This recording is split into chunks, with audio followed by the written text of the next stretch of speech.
सिंह जी हमारे state head इस कार्यक्रम में जुड़ चुके हैं। वीरेंद्र जी, मैं आपसे जानना चाहता हूं कि इन दिनों राजनीतिक दल द्वारा समूह विशेष, खासतौर पर बैकवर्ड कम्युनिटी, अति पिछड़ों की बात, दलित कम्युनिटी की बात इन दिनों सभी राजनीतिक दलों ने शुरू कर दी है। क्या यही मास्टर की है सत्ता तक पहुंचने के लिए और इनके बिना कोई पार्टी पहुंच नहीं सकती? और विधानसभा का जो चुनाव है 2027 में, ये सब लोग उसकी तैयारी में ये ओबीसी और एससी के लिए लगे हुए हैं। बिल्कुल, देखिए करीब 54% वोट उत्तर प्रदेश में मिलाकर होता है। अब ये 54% जिसके साथ जाएगा वो तो जीत ही जाएगा, लेकिन ओबीसी और दलित दोनों मतदाताओं ने ये दिखाया है 2014 के बाद से कि वो किसी के बंधुआ नहीं हैं। वो जहाँ पर उनको भागीदारी मिलेगी, जहाँ पर उनको विकास के अवसर मिलेंगे, वो चले जाएंगे। मायावती को भी छोड़ देंगे, भाजपा को भी छोड़ सकते हैं और समाजवादी को भी छोड़ सकते हैं। एक बार उन्होंने मोदी का साथ दिया, फिर वो पीडीए के साथ आए और पहले उन्होंने मायावती का साथ दिया था। तो ये बात तो बहुत साफ है कि राजनीतिक रूप से फ्लोटिंग व्यवस्था चलती रहती है वोटों की।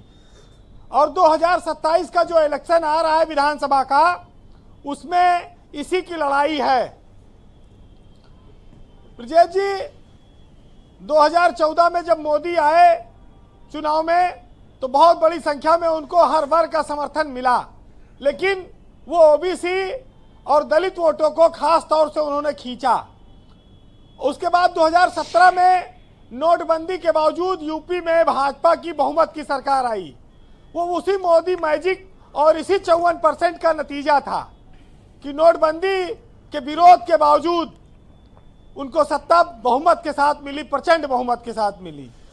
फिर 2019 में भी वो इसमें कामयाब रहे, लेकिन 24 में भाजपा धड़ाम हो गई।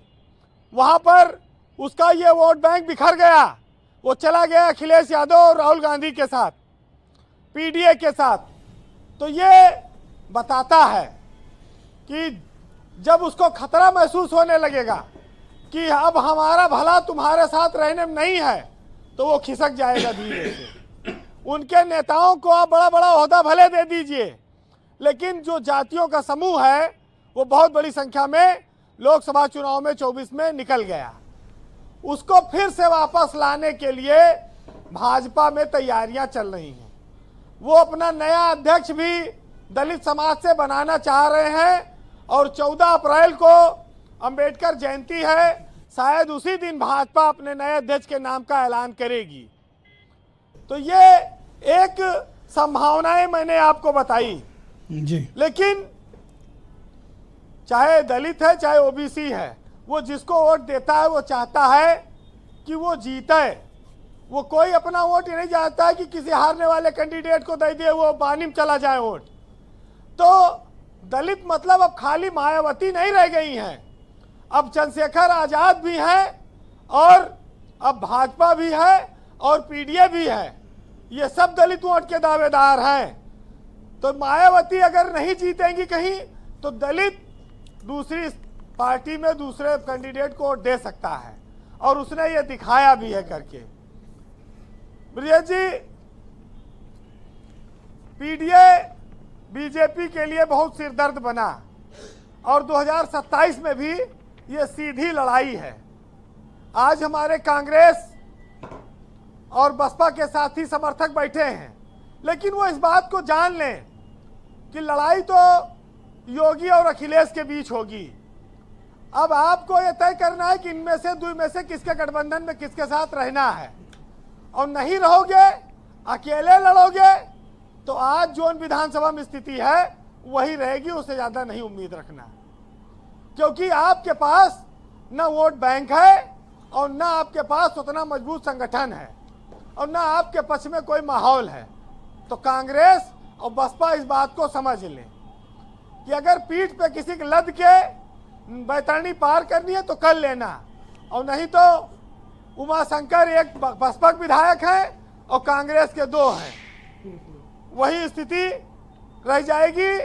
बातें चाहे जितनी बड़ी बड़ी की जाए।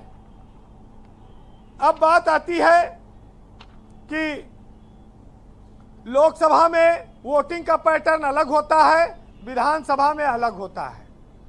लोकसभा में राष्ट्रीय सरकार चुनने के लिए बहुत बड़ी संख्या में परिवर्तन होता है और स्थानीय मुद्दों पर विधानसभा में लोग वोट बैंक अलग आ जाता है। इस बात को भी समझना होगा। सबसे बड़ी बात यह है कि मायावती के उत्थान का जितना दावा किया जा रहा है उतना संभावना दिख नहीं रही है। एक वक्त ऐसा आ गया है लोकसभा चुनाव में कि उनके टिकट के दावेदार घट गए, उनको लोग नहीं मिल रहे थे। तो इस बात को उनको समझना होगा कि उनकी पार्टी में बड़े बड़े नाम चले गए हैं। जातीय जो करिश्मा था उसमें कई सारे बड़े नेता उभर आए हैं। बहुत सारे अखिलेश यादव के साथ चले गए, बहुत सारे लोग भाजपा के साथ आ गए हैं। आपके पास वो करिश्मा अब नहीं रहा। चंद्रशेखर आजाद ने जो अकेले दम पर लोकसभा की सीट जीत ली, वो अकेले पूरे प्रदेश में लड़ी लेकिन एक भी सीट नहीं जीत पाई। तो इस पर उनको मंथन करना होगा। फिलहाल जी वीरेंद्र जी, हम लोग इस बात को जाने और समझें कि जातियों की जो व्यवस्था है उसके लिए आचार्य हजारी प्रसाद द्विवेदी ने बहुत पहले लिख दिया था कि इस देश में लोग पीढ़ियों से सिर्फ जाति देखते आ रहे हैं, व्यक्तित्व को देखने की उन्हें ना तो आदत है और ना परवाह। जो बात 100 साल पहले लिख दी गई, कितने अनुभवी लोग थे, वो आज भी चली आ रही है और ये हमारे नेता इसको खत्म भी नहीं होने देना चाहते हैं। ये जाति व्यवस्था वो टिकटें जाति देख के देते हैं तो खत्म कहां से होगी। फिलहाल सुनिएगा कि इस देश में कोरोना बहुत बड़ा वायरस आया चला गया, लेकिन उससे भी कई बड़े वायरस अभी जिंदा हैं और जो जातिगत भेदभाव छुआछूत को बढ़ावा देते हैं उसमें पाखंड है, छुआछूत है, जातिवाद है, अन्याय है, शोषण है। ये वायरस अभी तक ऐसे हैं जिनका सफल इलाज अभी तक नहीं ढूंढा गया है और इसको नेता ढूंढने भी नहीं देंगे। आप सुनिएगा, जो भेदभाव होता है हमारे समाज में कि हम ही को कातिल कहेगी दुनिया, हमारा ही कत्ले आम होगा और हम ही कुएं खोदते फिरेंगे, हमें पे पानी हराम होगा। और अगर यही जहनियत रही तो मुझे ये डर है कि इस सदी में न कोई अब्दुल हमीद होगा न कोई अब्दुल कलाम होगा। बड़ी ऊंची बात कही वीरेंद्र जी ने। बहुत बहुत शुक्रिया आपका वीरेंद्र जी, ग्राउंड जीरो से अपना फीडबैक, ओपिनियन और ऑब्जर्वेशन हम तक पहुंचाने के लिए। बहनों भाइयों, इस परिचर्चा का दूसरा चरण प्रारंभ करते हैं। मेरे साथ अनिला सिंह मौजूद हैं, भारतीय जनता पार्टी की लीडर हैं। अनिला जी, मैं आपसे जानना